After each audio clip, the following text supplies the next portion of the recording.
takes the brunt of the action. I feel like I'd give him Timbersod, and it could be a Silver Edge, Nature's Prophet as well. I feel like this DK could have a very bad game. Yeah. Oh, man. So, well. Viking GG have surprised the world, making it into the top 3 of this tournament, and they are looking to claw their way back into the series with the first Drow Ranger pick of the tournament. BSJ, what's the deal with Drow? Why is no one picking it? Why did Viking GG pick it?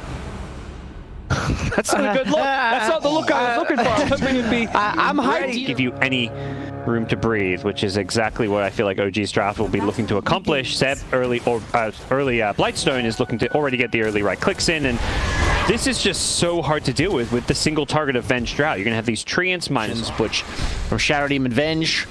The disasters have begun, by the way. Drow 0 CS so far. Wave onto tower. Yeah, Drow with terrible base damage. Oh, by the way, Venge is dead up here. Yeah. You just dive the tower. You've got a double creep wave. You've got treants. You've got Blightstone. The courier is being duped. He wants the courier. He needs to get it. He misses it with the multi-shot. Oh, it's a disaster. Okay, in this lane, even without the courier to bring him anything.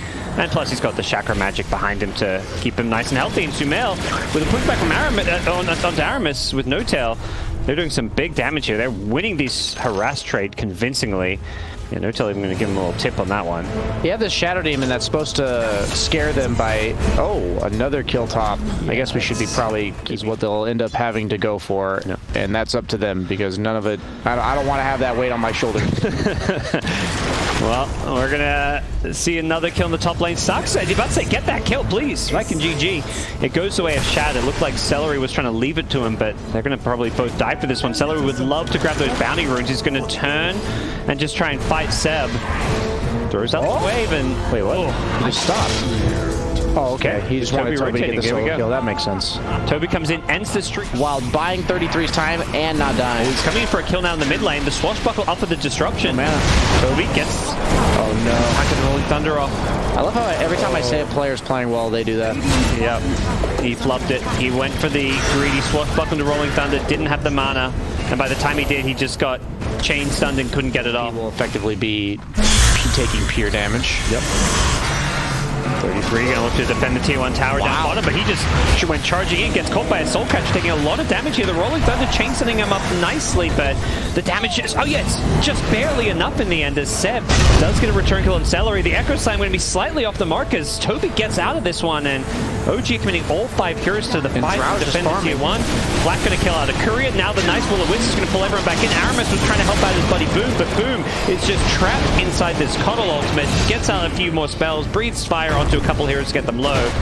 The Fissure going to catch Aramis, actually blocks him in instead. Poison? He's got an easy he kill. waited to pop the poison. They have the Blink DK.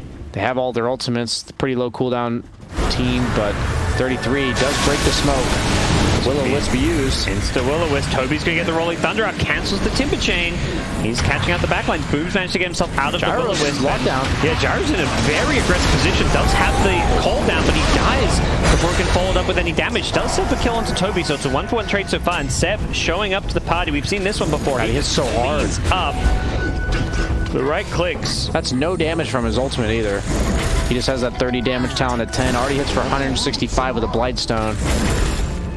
They're not done. They're gonna no Yule. It's going to turn that into a rush. Yeah. They know that the rest of Viking GG just left that top half of the map. They can tell with this Timbersod, they have no desire to fight on the side of Viking GG. And the best thing you can do when the opponent doesn't want to fight is just force objectives on your own terms. Yeah.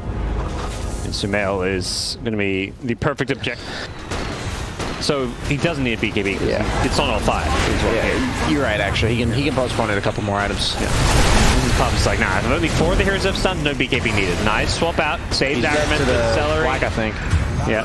Oh, I know, he does end up fighting, and they've still got the Venge illusion, so they've got that Venge aura in this fight. They're going to keep on trying to fight with the Drow Ranger, but the survivability of this Radiant team, they pop the mech and they're A-okay. They do lose the Keep of the Light here. DK's in some trouble here. The Chakram going to break the Sprout, but he silenced up the E-Blade there to help him out. It's a Bloodthorn, not an Orchid. Well, perhaps that's why the E-Blade's there to try to save your team, but 33 on the front lines is just so damn big. Like the Echo Slam catches out the back line. Drow Ranger in trouble. Shad's going to go down without buyback as he just pulled out this E-Blade, and Toby now silence up is just melting to the right click damage.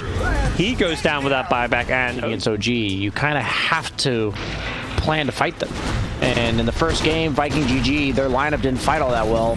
And in this game, they didn't draft really any team fighter other than the Pangolier, who built Maelstrom Axe. So this Bloodthorn is the most potent Bloodthorn I've seen in the history of this tournament. As Probably they one of the have, few we've seen. Yeah, They're going high ground. They're looking to take racks now. They're And now back in the tier dead. 4s. They're giving them the Shattered. GG branches, you know. It's looking like Viking GG is just dead. They're Boom has no ult. I mean, those odds I don't think reflect where the game is at right now, as Viking GG have just lost hero after hero. Their high ground is being sieged. Timber is just up in the DK's face. A swap save being forced from Celery as Sumail pops the BKB, just looking to black off absolutely everybody. Toby rolling around. We'll catch No Tail in the corner here. The Axe doing some damage, but not really enough, as OG have just bullied Viking GG deep into their base. The cooldown comes out, the stun onto the bench secures the kill. They lose the Coddle once again. Poor No Tail's having a bit of a rough time as the multi-shot does find him, but the Sprout onto Boom. He's being caught.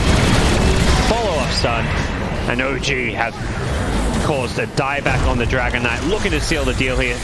33, wants Shad. He finds a tree on the other side of the enemy base where you don't normally expect to be gone on, and Shad, I think, knows his life is absolutely done for. He's trying to hold his ground and fight, but it's a team wipe, and OG have now secured themselves game number 2 and a spot in the grand finals against Virtus Pro. We've got a banger of a grand finals for you, and unfortunately, Viking GG perhaps a bit figured out today in this best of 3.